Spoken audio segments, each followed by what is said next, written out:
আসসালামু আলাইকুম।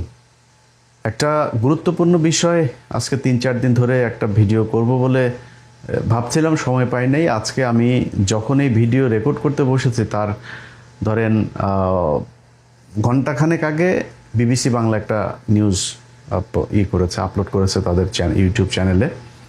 সেখানে দেখলাম তারা বলার চেষ্টা করছে যে এই যে বিভিন্ন জায়গায় ইসলামী পতাকা টতাকা দেখেছেন না, এইটার কারণে বাংলাদেশে জঙ্গিবাদের বিশাল আকারের উত্থান এগুলো বলে হারুন নিজার হুজুরের একটা বক্তব্য নিয়েছে, তাকে আর কি মূল পৃষ্ঠপোষক বানায়, তাকে আবার জঙ্গি নেতা বানায়।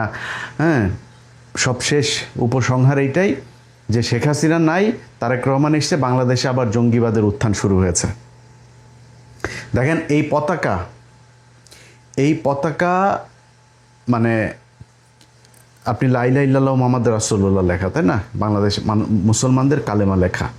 তো মুসলমানদের কালেমা সে সাদাটাই লেখুক, আইএসআই যদি নাকি কালো পতাকার মধ্যে লা ইলাহা ইল্লাল্লাহ মুহাম্মাদুর রাসূলুল্লাহ লেখে থাকে, আইএসআই এর বাপের নাকি এই কালেমা?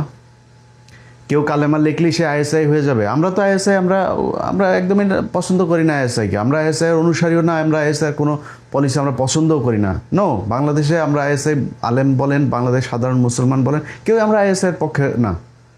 তাইলে আইএসআই এর সেই পতাকার মতো করে যদি কোনো কালার যদি মিলে, বা পৃথিবীতে সাদা এবং কালার সবচাইতে বহুল প্রচলিত আপনার কালার, এখন যদি সাদা কালোর ভেতরে লা ইলাহা ইল্লাল্লাহ মুহাম্মদ রাসূলুল্লাহ লেখাই যাবে না কেন? কারণ কি? সমস্যা কোথায়? আচ্ছা, তারপরেও আমি আমার আলেমদের প্রতি সম্মান রেখেই তারপরে বলি, কিছু কথা বলা দরকার এটার ব্যাপারে। আমি সামহাও এই বিষয়টার সাথে সম্পৃক্ত, আলেমদের সাথে এবং দুই একটা তদন্তকারী সংস্থার সাথে আমি তাদের দুই পক্ষের মধ্যে আমার কথা বলানোর সুযোগ হয়েছে।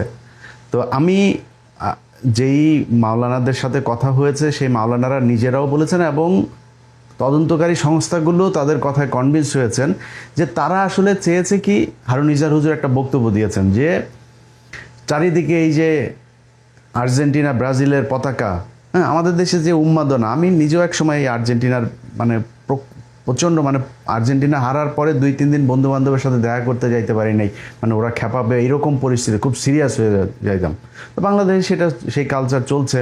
উনি সেই কথাটা বলেছে যে এই যে আর্জেন্টিনা ব্রাজিলের পতাকা, এগুলো নামায় কালেমার পতাকা থাকা দরকার। মানে এটা কোনো বিশেষ উদ্দেশ্য বা এটা হইতেই হবে, এটা না হইলে কিছু, বা এটার পিছনে মানে সুদূর প্রসারী কোনো কিছুই না। বা তিনি কোনো কালারের কথা বলেন নাই যে এই কালারের পতাকাটা আনতে, নো, কিছুই বলে নাই। এটা নিয়ে একটা সোশ্যাল মিডিয়ার যুগ, যেহেতু চারিদিকে ছড়াই গেল, মানুষ সেটা করলো। যাই হোক, তো তাকে সেটা বোঝানো হয়েছে এবং তিনি বলেছে যে আমি এই কারণে, আমি এটার পিছনে অন্য কোনো কারণ নেই। তো তিনি এর পরপর একটা ভিডিও তৈরি করে বলেছেন যে এই ব্যাপারে উন্মাদনা করা যাবে না। কারণ হয়েছে, খুব খেয়াল করে বুঝতে হবে, এই জায়গায় যদি নাকি আরেকবার যদি এই দেশ হোঁচট খায়, এই দেশের মুসলমানদের কপালে কিন্তু বিপদ আছে ভাই। প্রথমে ঢাকা স্ট্রিম নামে একটা পত্রিকাতে নিউজ করলো। আচ্ছা, ঢাকা স্ট্রিমে নিউজ করার পরে কালবেলাতেও আবার এটার প্রশংসা করে একটা নিউজ হইল, হ্যাঁ, যে হ্যাঁ এরকমই করছে, বিভিন্ন জায়গায় হচ্ছে, কালেমার পতাকা ছড়িয়ে যাচ্ছে দেশ বিদেশে, দেশে দেশে, হ্যাঁ, পথে পথে, নানান ধরনের করে আরও 2-3টা পত্রিকা এরকম নিউজ করেছে। করে প্রথমে উস্কাইলো আপনারে, তারপরে ব্যাপক আকারে ছড়িয়ে পড়লো কালেমার পতাকা। এরপরে শুরু হইল আসল খেলা, যে সারা দেশে জঙ্গিবাদ, আইএসআইয়ের পতাকা টতাকা এই সেই বলা, এইবার শুরু হলো আসল খেলা। এইবার যুক্ত হইলো কে? এইবার যুক্ত হইলো এই প্রথম আলো, ডেইলি স্টার, তারপরে সেই সাথে হলো গিয়ে বিবিসি বাংলা। প্রথম আলো এই মুহূর্তে খুব বেশি সুবিধা করতে পারছে না। প্রথম আলো, ডেইলি স্টার যেহেতু মার্কড হয়ে গিয়েছে, তাদের এখন কয়েকটা উইংয়ের কথা বলে রাখি। এর মধ্যে রয়টার্স একটা, ডয়চে ভেলে একটা, তারপরে হইল গিয়া আপনার বিজনেস স্ট্যান্ডার্ড, তারপরে হইল গিয়া 71, তারপরে হইল গিয়া আরও কয়েকটা, বাংলাদেশ অবজারভার, এরকম আরও কয়েকটা পত্রিকা আছে, যেই পত্রিকাগুলো এখন প্রথম আলোর প্রক্সি দিচ্ছে। আর এর বাইরে সরাসরি এই আওয়ামী লীগের তো আছেই, ওই যে বাংলাদেশ টাইমস, তারপরে আজকের কণ্ঠ কিছু কি আছে না, এগুলো তো সরাসরি আওয়ামী লীগের হয়েই কাজ করে। এই পত্রিকাগুলো এখন প্রক্সি দিচ্ছে। তারা শুরু করলো কি, যে সারা দেশে এরকম আইএসআইয়ের পতাকা খচিত দিয়ে রাস্তাঘাট ভরে গিয়েছে। এইবার সারা দুনিয়ায় শুরু হলো, ইন্ডিয়ার সব পত্রিকা এটা নিয়ে ব্যাপক আকারে নিউজ। এটার উদ্দেশ্য কি? উদ্দেশ্য সারা দুনিয়ায় ছড়ায় দেওয়া হলো যে বাংলাদেশে ব্যাপক আকারে হাসিনা যাওয়ার পরে এখন জঙ্গিবাদের উত্থান হচ্ছে। বিএনপি কি চায়, কি করতে চায় আমরা নির্বাচনের আগে যেমন বুঝি নাই, নির্বাচনের পরে এখনও মাঝে মধ্যে ধোঁয়াশা তৈরি হয়। কখনো কখনো বিএনপির কোনো কিছু কিছু কার্যক্রম দেখে মনে হচ্ছে না একদম বিএনপির প্রতি ভালোবাসা দিয়ে উজাড় করে দেই। আবার কিছু কিছু জায়গার মধ্যে তাদের কাজকর্ম দেখলে আবার ফের একটু থমকে দাঁড়ায় যে আসলে কি করতে চায় তারা। তারা 2004 সালে 21শে আগস্ট গ্রেনেড হামলার সময় ডিজিএফআই খালেদা জিয়াকে বলেছিল, সিআইডি খালেদা জিয়াকে বলেছিল, এনএসআই বলেছিল যে শেখ হাসিনাকে অ্যারেস্ট করেন। সে এটার সাথে জড়িত এবং এইভাবে এটা করেছে। এবং আমি সেটার প্রমাণ আমার 15 মিনিটসে সেই 15ই আগস্টের এই 21শে আগস্টের সেই গ্রেনেড হামলার পুরো বিস্তারিত সেখানে প্রমাণ তথ্য সহ সব দেওয়া হয়েছে। প্রথম আলো কীভাবে সেই জজমিয়া নাটক সাজাইলো সব কিছু সেখানে আছে, দেখেন। এখন এই যে 21শে আগস্টে এনএসআই বলল, ডিজিএফআই বলল, সিআইডি বলল, পুলিশ বলল, সবাই বলল যে শেখ হাসিনাকে গ্রেপ্তার করেন, খালেদা জিয়া করেন না, আমি এই নোংরামিতে যেতে চাই না।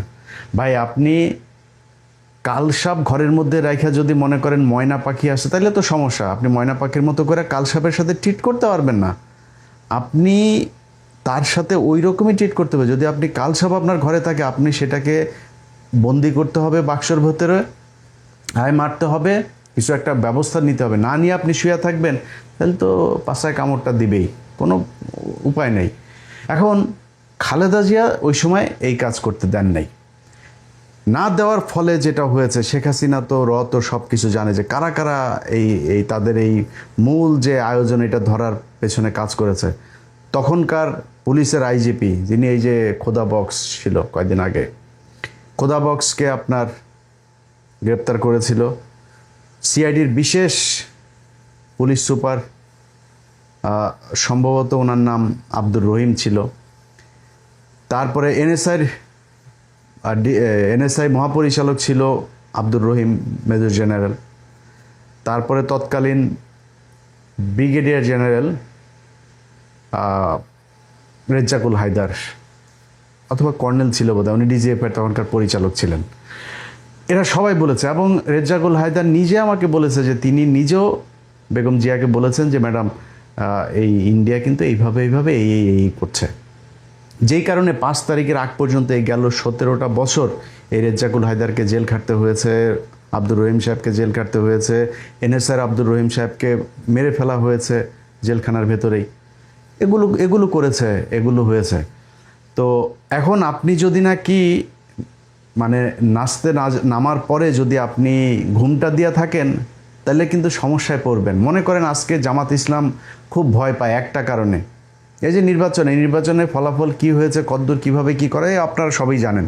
সো এটা জামাত ইসলাম কেন মেনে নিয়েছে? জামাত ইসলাম ভয় পায় যে ইন্ডিয়া, আওয়ামী লীগ তারা যেন কোনোভাবে ইতে না আসে। মনে করেন আপনি জামাত ইসলাম একটা পর্যায়ে গিয়ে হইল, আর আপনি আওয়ামী লীগকে আবার করলেন। একটা পর্যায়ে জামাত ইসলামকে আবার নির্যাতন করতে করতে করতে করতে শেষ করে দিল। আপনি আর আওয়ামী লীগ থাকলেন, আপনারে বাঁচায় রাখবে? আপনারা ইন্ডিয়ার আওয়ামী লীগ ঠিক করে রাখবে আপনি মনে করেন? অতএব আপনি গোড়ায় হাত দিতে হবে। এই গেল কয়টা দিনে প্রথম আলো কয়েকটা নিউজ করেছে, হলি আর্টিজন থেকে শুরু করে ওই কেরানীগঞ্জের আলামিন, তারপরে মানে 2 দিন পর তাদের উত্থান হচ্ছে, আবার উত্থান হচ্ছে। মানে অ্যাজ ইফ যে হাসিনার সময় বাংলাদেশে প্রচুর জঙ্গি ছিল, এখন এই হাসিনা সেটাকে দমন করে রাখতো, হাসিনার সময় উত্থান হইতে পারে নাই, তারেক রহমানের সময় উত্থান হচ্ছে। এটার খুব হিসাব করে কাজ করতে হবে। এখানে যদি এবার ভুল করেন তাহলে এই দেশ আগামী 100 বছরের মধ্যে কোনো দিন আলোর মুখ দেখতে পারবে না। বহু মানুষের রক্ত দিয়া তারপরে আল্লাহ এই দেশটাকে আবার ফের স্বাধীন করে দিয়েছেন। অতএব খুব চিন্তা ভাবনা করে প্রথম আলো কী করছে, অন্যান্য পত্রিকা কারা কারা কী করছে, আপনাদের কাছে গোয়েন্দা তথ্য আছে। আমি 2 দিন আগে এই পার্বত্য চট্টগ্রামে আরাকান আর্মির যে সন্ত্রাসবাদ, যে জেএসএস, ইউপিডিএফ, এগুলোর যে সন্ত্রাসবাদ, ভারতীয় যে কানেকশন, আমি এইগুলো সব কিছু তুলে ধরেছি। দেখেন, আজকে আমি যখন ভিডিও করছি, সেই দিন আপনার টেকনাফে বিমান হামলা পর্যন্ত করেছে আরাকান আর্মি। তো আপনি কিছু বলেন নাই। আমাদের আর্মি, আপনি সুযোগ দেন, তাদেরকে বলেন করতে, তারা সক্ষম, তারা কাজ করতে চায়। তাদের যত ধরনের ইকুইপমেন্ট দরকার, যা যা দরকার তাদের দেন, সমস্যা কি? আমার পাহাড় কেন আরেকজনের হাতে থাকবে? সন্ধ্যার পরে আপনার এক পাহাড়ে সব বন্ধ। আমি 2012 সালে সেখানে নিউজ করতে গিয়েছিলাম। আরে আমি গিয়ে একটা হোটেলে উঠেছে, আমার ওসি হোটেলের চারিদিকে এসে পুলিশ নিয়ে ঘিরে আছে, আপনারে মারবে। আমার বুঝাইতেছে এটা কিন্তু ভাই সমতল না। হ্যাঁ, মানে আমি জানতামও না পাহাড়ের এই অবস্থা, এবং সেটা ওসি কিন্তু আমার বাঁচানোর জন্যই, আমার সেভ করার জন্যই করেছে। আমি বীর বাহাদুরের বিরুদ্ধে নিউজ করতে গিয়েছি, সেখানে এই অবস্থা। মানে ওইটা অন্য আরেক দেশ। আপনি বাজারে একটা ডিম বিক্রি করতে যাবেন, সেই ডিমের জন্য আপনাকে 3 জায়গায় টাকা দিতে হবে। আপনাকে ইউপিডিএফকে দিতে হবে, জেএসএসকে দিতে হবে, আরও গ্রুপ আছে, তাদেরকে 3-4 জায়গায় এরকম আপনাকে চাঁদা দিতে হবে, নাহলে আপনি দোকানে একটা ডিমও বিক্রি করতে পারবেন না। এটা ওইখানকার বাস্তবতা, ফ্যাক্ট। তারপরে তাদের বিরুদ্ধে কিছুই করা হয় না। কেন? সেনাবাহিনীর আমাদের শক্তি নাই, সেনাবাহিনী পারে না। 96 সেই চুক্তি অনুযায়ী সব সেনাবাহিনীর ক্যাম্পগুলোকে এই সাহারা খাতুন আপনার উজ্জ্ব করলো। তাই উজ্জ্ব করে তারপরে কী হলো, সেনাবাহিনীরা মারে, খালি এখানে মারে ওইখানে মারে, সেনাবাহিনী এনে যায় কোনো রকম, খালি মানে নিজেরা যায় বসে থাকে চুপচাপ। তাদের কোনো কাজ নেই, কাজ করার শক্তি থাকলেও তাদের সেই এখতিয়ার নাই। তো এইভাবে এই যে হামলা হইল, ধরেন সেখানে যায় এই প্রথম আলো, ডেইলি স্টার আর তার সাথে যেই গং আছে, এই গংরা মিলে আজকে 4-5টা দিন যেইভাবে জঙ্গিবাদের উত্থান বাংলাদেশে উঠাইতে চাচ্ছে, জামাত ইসলামের খালি সমস্যা হবে আর আপনারা বাইচা থাকবেন, এটা মনে করার কোনো কারণ নাই। অনেক মানুষ, আমরা তো দেশের চিন্তার থেকে ছিটকে গেছি, পুরা চিন্তাই করি না ওনার দেশ নিয়ে। কারণ আমরা যেই জিরো টলারেন্স দেখাইতে চেয়েছি, সেইখানে বিএনপির লোক, জামাতের লোক, এনসিপির লোক, সব দলের লোক মিলে তারা আওয়ামী লীগের সাথে বাণিজ্য করেছে। কেউ একজন টাকা পয়সা দিয়েছে, সেই টাকা পয়সা নিয়ে তারা তাদেরকে আবার পুনর্বাসিত করার চেষ্টা করেছে। আজকে শাওন 2টা দিন ধরে তার সাহস হয় কীভাবে যে জুলাই নিয়ে এই ধরনের কথাবার্তা বলা। জুলাই কিছু না, 5ই আগস্টের আগ দিন পর্যন্ত খোয়াব দেখতে পারতেন, স্বপ্নে দেখতেন যে আপনি এই মন্ত্রী হবেন। একদিন আগে ওই দিন তো 12টা-1টার দিকে তো হলো, তার 1 ঘন্টা আগেও মানে চিন্তা করছেন যে এখানে এই গেল কয়েকটা মাসে বহু মানুষ জেলখানায় ফাঁসিও হয়ে যাইতে গেল 2 বছর, এই 2 বছরে। আপনারা এখন মন্ত্রী হয়ে গিয়েছেন, এমপি হয়ে গিয়েছেন, এলাকার বিশাল নেতা, গায়ে লাগে না, না জুলাইরে কিছু মনে হয় না। আমি সারাদিন হাসনাত নিয়ে বলতে পারি, সারাদিন সার্জিসের সমালোচনা করতে পারি, নাহিদের সমালোচনা করতে পারি, আসিফের একটা পয়েন্টে গিয়া তাদের কাছে আমি ঋণী। কারণ তাদের কারণে এতটুকু কৃতজ্ঞতা বোধ নিজের ভেতরে আছে যে তাদের কারণে আজকে আমি ইলিয়াস হুসাইন, আজকে বাংলাদেশে আমার বাংলা এডিশন চলে, আজকে আমি চাইলে বাংলাদেশে যাইতে পারবো, আজকে বাংলাদেশের শেখ হাসিনা নাই, আমার মামলা নাই, আমার ভয় নাই, আমেরিকা থেকে আমার বাংলাদেশে পাঠায় দিলেও সমস্যা নাই, একমাত্র এই জুলাইয়ের কারণে। সো এটা আমার এই যে পরিবারের উপরে মামলা হামলা, তারপরে পুলিশের কাছে যায় হাজিরা দেওয়া, কোর্টে হাজিরা দেওয়া, ডিজিএফআই একবার আসা, একবার এনএসআই আসা, একবার ডিবি আসা, সিআইডি আসা, একটার পর একটা পরিবারের মানুষকে করতো, সেটা তো নাই। আল্লাহর কাছে হাজার হাজার crore crore lakh lakh billion billion dollar পাই নাই, কিন্তু হাজার হাজার শুকরিয়া যে আল্লাহ অন্তত শান্তিতে রেখেছে, কোনো সমস্যা নাই, কোনো ভয় নেই। এটার জন্য অন্তত আপনাদেরও শুকরিয়া করা উচিত। অথচ আপনারা দেখেন কত নিমুখ হারাম হইতে পারেন। আপনারা এখন আওয়ামী লীগের লোকজনরে যা মনে চায় তাই বলতে দিচ্ছেন, সেই স্বাধীনতা দিয়া তারপরে যা মনে চায় তাই বলতে দেন। আর যাদের কারণে আজকে এই যাদের রক্তের উপরে দাঁড়ায় আপনারা আজকে ক্ষমতায়, সে আলেম সমাজ, এই যাত্রাবাড়িতে কারা মারা গিয়েছে, সব মাদ্রাসার ছেলেপিলে মারা গিয়েছে, সেই আলেমরা আজকে পর্যন্ত জেলখানায়। আপনাদের বিএনপির জামাতের লোকজন সব একই মামলায় জামিন নিয়ে আপনারা বেঁচে যান, অথচ আরেকজন আলেম সেই মামলায় ফাঁসির আসামি। তাহলে শেখ হাসিনার সময়ের ঘটনাগুলো যদি সত্যি হতো তাহলে তো আপনারাও আসামি। আপনি হাসিনার বিচার মেনে নেন, কিন্তু আপনি আপনারটা আবার মানেন না। আপনি বিডিআরের লোকগুলোর এখন পর্যন্ত ছাড়েন নাই। একটু যায় দেখেন তারেক রহমান, আপনারে বলি, আপনি যদি মনে করেন যে মিনিমাম মনুষ্যত্ববোধ আছে, একদিন জেলখানায় যান, আপনার তো এখন সেই সুযোগ আছে, যান, যায় ঘুরে আইসেন, যায় দেখেন 70 বছর, 75 বছর, 65 বছর, 60 বছর এই মানুষগুলোর দেখলে এখন মনে হয় যেন 100 বছরের উপরে বয়স, চুল দাড়ি সব পাকা, খুব ভয়ঙ্কর অবস্থা। যায়েন একটু খোঁজ নিয়েন, একটু দেখে আসেন জেলখানায় কী অবস্থায় আছে তারা। সে মানুষগুলো চিকিৎসা পায় না, পরিবার শেষ হয়ে গিয়েছে, বউ বাচ্চা কোথায় আছে খবর জানে না, নিজেদের মামলার জন্য টাকা পয়সা একটা কিছু খাইতে পারে সেইটাও দেয় না। এই কুরবানির ঈদে দুইটা গরু পাঠিয়েছিলাম, যে কোনো একজন মানে আমাকে দান করেছিল, মানে দান করে বলতে আমাকে দান করার সুযোগ দিয়েছিল। সে অনেকগুলো গরু দিয়েছিল, তার মধ্যে 2টা গরু আমাকে দিয়েছিল, বলেছিল কই দিবেন, জেলখানায় দিয়েছি। এই কাশিমপুর কারাগার 2-তে মাংস রান্না করে নিয়ে গিয়েছিল সেখানে, সেই মাংস এই বিডিআরের লোকগুলোরে খাইতে দেয় নাই। এই ওইখানকার এক বদমাইশ, ওই বদমাইশ ট্রান্সফার হয়েছে পরে যদিও, কিন্তু ওই বদমাইশ খাইতে দেয় নাই। তো এইভাবে নির্যাতন করা হচ্ছে। আলেমরা এখন পর্যন্ত জেলখানায়, তাদের ব্যাপারে কিছু হয় না। অথচ আওয়ামী লীগের প্রতি আপনারা উদারতা দেখান, যে যা মনে চায় তাই বলতে পারে, জুলাইরে নিয়ে উল্টাপাল্লা কথা বলতে পারে, আবার ফের জঙ্গিবাদের উত্থান হচ্ছে এগুলো বলতে পারে, কলেমার পতাকা নিয়ে নাকি কি বিশাল আকারের দেশ নাকি আইএস মাইএস হয়ে যাচ্ছে, এগুলো বলা হচ্ছে। এগুলো ঠিক করেন তারেক রহমান, যদি না করেন তাইলে চীনের সাথে চুক্তি করেন, আর যার সাথে চুক্তি করেন এইসবের বাইরেও কিন্তু দেশ আছে। চীনরে দিয়ে হয়তো আপাতত আপনি ইন্ডিয়ারেই করতে পারবেন, কিন্তু আপনার ইমেজ কিন্তু সারা পৃথিবীতে যাবে যে আপনার কারণে বাংলাদেশে জঙ্গিবাদের আবার উত্থান হয়েছে। আমরা আপনার ক্ষতি চাই না। আপনি ভাই, আপনার কাছে আমার চাওয়ার কিছু না, আপনার আমারে 2 টাকা দিতে হবে না, কোনো সমস্যা নেই। আপনি প্রধানমন্ত্রী হন, সারা জীবন থাকেন, আমার কোনো অভিযোগ থাকবে না। এখন এই যে চীনের সাথে যা যা করছেন, ইন্ডিয়ার ব্যাপারে পলিসি যা দেখছি এই মুহূর্তে, আপনার প্রতি স্যালুট, কোনো সমস্যা নেই। কিন্তু এই জঙ্গিবাদ বলে যদি নাকি পশ্চিমের কাছে আবার বাংলাদেশকে কালার করা হয়, এটার খেসারত কিন্তু আপনাকেও দিতে হবে, এবং এটার দায় আপনার উপরে পড়বে। যেভাবে 10 ট্রাক অস্ত্র মামলা থেকে শুরু করে এই 21শে আগস্ট, তারপরে ওই যে বাংলা ভাই আব্দুর রহমানদের সাথে এগুলোর যেমন শেখ হাসিনা খালেদা জিয়াকে বানানো হয়েছিল না, জঙ্গিবাদের নেত্রী বানানো হয়েছিল না, এইভাবে এই প্রথম আলোই করেছে। এই প্রথম আলো আপনার কেন বিচার হয় না, আপনার মার কেন বিচার হয় না, এই প্রথম আলো নিউজ করেছে। আজকে প্রথম আলো আপনাদের আব্বা হয়। তো সেম, এর বাইরে আর কোনো কিছু বলার নাই। তারপরেও চাই ভালো থাকেন, কোনো সমস্যা নেই, আমাদের ভাই কিছু দেওয়া লাগবে না।